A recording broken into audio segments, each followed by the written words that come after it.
We're going to head to Rogers Arena here where Jeff Patterson, our Canucks reporter, the host of Rinkwide Vancouver, is standing by after taking in today's media availability. There was no practice, just a media availability today. Jeff, what do we hear from coach and the players? Yeah, well, we learned that Artur Silovs is not sleeping particularly well, and this had nothing to do with the adrenaline or the emotion and the situation he's been thrown into. Just too much sunlight here in Vancouver, not something that we hear an awful lot of from a lot of people. But Artie came to the office, if you will, this morning and apparently asked Canucks staffers for help installing some blackout blinds in his condo. So they need him well rested. If he's going to be their guy, you got to get the goalie his sleep. So, hey, whatever it takes at this time of year. But otherwise, really, it was just about resetting and refocusing and coming down from the emotional high. Carson Soucy admitted that it was tough to get to sleep last night after that kind of win. And these are becoming the norm for the Vancouver Canucks. Guys, as I drove to the rink this morning, it just, I kept playing on a loop in my head the moments that this hockey club has provided this fan base 7 games into the playoffs. Yeah. 7 games. We've lived 1,000 lives. Goals 12 seconds apart in the opener against Nashville. The incredible comeback in the overtime win in Game 4. A basically last-minute goal to win the series, the goaltending drama, the pink shirt, and then last night, this market has been so starved for this kind of stuff, and it struck me like, this is glorious. This is what playoff hockey is all about. You don't expect it in a 7-game compressed schedule. Who knows what the next 7 games might offer up. But even if the Canucks were to lose their next 4 and bow out, they have provided moments and memories for a generation of hockey fans that it's been so dark here for the last decade. Last night was incredible, and the noise, and it's kind of funny to be sitting here in an empty Rogers Arena here right now 12 hours later, and you think back to the energy and the emotion and the mood swings and the momentum and everything else. So, again, so long overdue for the passionate fan base, the ones that invested their money to come to the games, the ones that have invested, their emotions in this hockey club, getting some payoff now. It has been a ton of fun, and hopefully, really, they're just getting started. My daughter was waxing on about the game and about the comeback, and her cousin was over, and he said, I didn't know you were such a big Canucks fan. She said, I've never had the chance to be. She literally said that back to him, and you're right. This is a generation that hasn't had this wave to surf, and here they are. Yeah, I mean, just think about a 10-year-old kid that maybe had a passing interest in the 2011 run.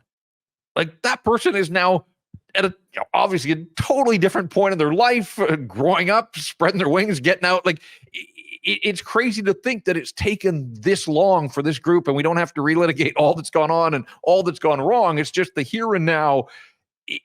It's the payoff of playoff hockey, and that's why the team plays all season to make the postseason. That's why the fans stick with them, because it's just been an incredible ride. But on top of that, it's already just these moments that they have provided through 7 games. Look, the Leafs played 7 games. I don't think fans in Toronto are glowing about the 7 games they played or the Vegas Golden Knights, but here are the Canucks 7 games in, and look, I think overtime goals are a separate category in the playoffs. So this isn't anywhere close to Slay the Dragon or BX's stanchion goal or, Bure from Brown. But in terms of regular season or regulation time goals, Besser's buzzer beater to force overtime, I would put right up there as probably one of the most important and prominent playoff goals that a Canuck has ever scored, and Connor Garland may have outdone him here last night to come all the way back from 4 goals down against the Edmonton Oilers. So just wild stuff. Again, I think these are moments look, this is a franchise that still talks about a coach putting a towel on a stick 40 years later. Quite right, Jeff. And of course, we have at least 4 more, probably many more than that, the way things are going. How important do you think getting Game 1 was for the Canucks and being able to play this series on the front foot? I think it was massive. And as much as really players and coaches on both sides wanted to say that the regular season didn't matter, here's why I think the regular season maybe did matter for the Vancouver Canucks, and that is that they swept the Oilers. Yeah, the 3 games early and then the late one when McDavid didn't play, but they take Game 1 and they do it in such dramatic fashion that the Edmonton Oilers are probably answering questions last night after the game, again on a day off, maybe on game day as well, about what's it going to for you guys to beat the Vancouver Canucks. And Stuart Skinner stood there and faced the cameras and the microphones after the game and said, I know we can beat them. Well, that's fine. You can say it. Talk is cheap. Have you done it yet? No, you haven't. And so for the Canucks, it's about planting the seed of doubt. They've played the underdog card. At least some of them have. And then they rise up and they come all the way back from the 4-1 deficit here last night. So if you're the Edmonton Oilers, like, you are starting to wonder, like, is there something in the water out here? Like, what is it about the matchup? Obviously, they've got all this top-end skill. The Canucks did a masterful job after taking the one early penalty to stay out of the penalty box, so they didn't play into the Oilers' hands that way. But I do think that any doubt that the Canucks can plant in the Oilers' minds, like, the Canucks are now they have a chance to really put the screws to the Oilers with another win on Friday night. Oh boy, yeah, that would be something. Yes, the Oilers are going to play harder, and will Connor McDavid be better? I would imagine so. To me, that is one of the huge talking points coming out of game one is just how quiet he was, and credit to the Canucks. They didn't want to divulge. They were asked an awful lot. Carson Soucy met the media, Rick Tocchet. They were asked questions about keeping McDavid in check, and obviously they're not going to divulge. I mean, people watch the game. They've got their systems. They've got their game plan.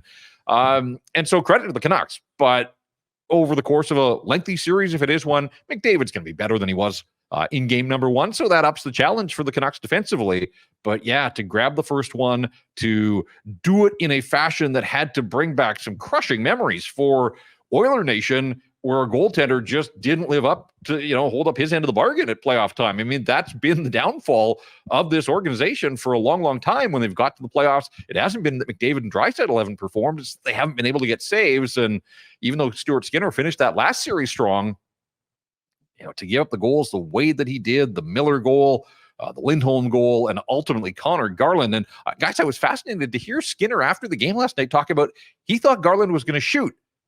Did anybody here in Vancouver think Connor Garland was going to shoot? That's his move. No. The fake slap shot and then, cut hard and try to find the opening. So I'm not sure what kind of scouting report Stuart Skinner had or what kind of scouting job the Oilers did, but to hear him verbalize that after the game, I thought, come on. Like, anybody that's watched Connor Garland knows he's not a shoot first guy. And so I was surprised that apparently was the mindset of Stuart Skinner as Garland bore down on him. You mentioned some of the elements here, so good time to ask you the poll question, Jeff. Best part of game one for the Canucks, the 3-goal comeback W, McDavid being quiet, Skinner being shook, or Draisaitl showing himself not to be 100%? No, I'm going to give the Canucks credit. I think this resilience that they keep talking about, but it's more than just talk, because talk is cheap at this time of the year. It's putting their money where their mouth is, and to do it against Nashville, the way that they come back. Guys, this is their third period comeback, 7 games into the playoffs. Like, you can go an entire playoff season and not see third period comebacks like that. And the Canucks have authored that story now 3 times. So I just think every time you do it, it's positive reinforcement. Look, they're going to trail again at some point in this series. And if they advance, they'll find themselves down in games. But talk about a belief system in staying with their system and their structure. And I do agree with Rick Tocchet and players that talked about it post-game. Like, even at 4-1, they weren't playing poorly. Like, the scoreboard didn't reflect the way the game was being played on the ice here at Rogers Arena. And so I think that played into this idea too, that just keep sticking with it. The Lindholm goal was huge to make it a 2-goal game, get the crowd back into it late in the second period. But obviously they needed the JT Miller goal. And what was interesting to me, guys, was they got the power play. Elias Pettersson draws the penalty in the third period. Power play remains a massive issue for the Vancouver Canucks, and it kind of gets masked and pushed to the back burner because they win and they do it at even strength. But they had the power play at 4-3 to tie this game, and they did absolutely nothing with it. And I thought, boy, is that the opportunity gone? And fellas, we're sitting here discussing a 4-1 comeback victory, down 4-1, 4 unanswered goals. And with all due respect to how quiet McDavid was, did anybody think that was possible for the Vancouver Canucks with Quinn Hughes and Elias Pettersson being a part of none of it? Yeah. Well, they did almost nothing, those two guys, last night. The depth of the Canucks, and yet still you came back. The depth of the Canucks outshone the depth of the Oilers, who actually got some depth contributions last night as well, and they still didn't win the game. The Canucks goaltending was... Well, it was excusable. There was reasons. We talked about this on our post-game pod. There was reasons why Shilov's let in a few of those goals, but you'd still hope that one of those goals, at least, he found a way to adjust to the change of direction or the screen or what have you. Have you heard anything that leads you to believe they would go to Casey DeSmith for game number 2? Rick Tocchet was asked point blank, and I think he knew the question was coming, and so he tap danced around it. But, he talked again about Silov's resolve and the fact that he felt in the moment that Silovs had earned the opportunity to stick with it. And, I think back to the game here late in the season where they elected to go with Silovs over Casey DeSmith against Vegas. And remember, he gave up 2 early goals, and they were down 2-0. And again, there were some similarities there. Now, that was regular season. This is playoffs, so the stakes go up. But, there was a little bit of a blueprint in that, he wasn't great early. A couple goals got past him. But then he seems to buckle down. And yes, he gave up 4, but he didn't give up the 5th. And he didn't blink. The guy at the other end did. So ultimately, it wasn't his finest moment. But, he was aided by the fact that the Oilers decided to park the bus and sit back. He was helped by the post. Obviously, he was looking the wrong way when the Nuge hit the post there. Then that would have been lights out, I think. That would have been blackout curtains, if you will, for the Vancouver Canucks. But hey, it's a game of inches. They got a bounce there, and they went back the other way and scored. My hunch is that you'll see Silovs. He'll get another opportunity. I don't think you want to go away from him too early in this series. Ultimately, they won the game.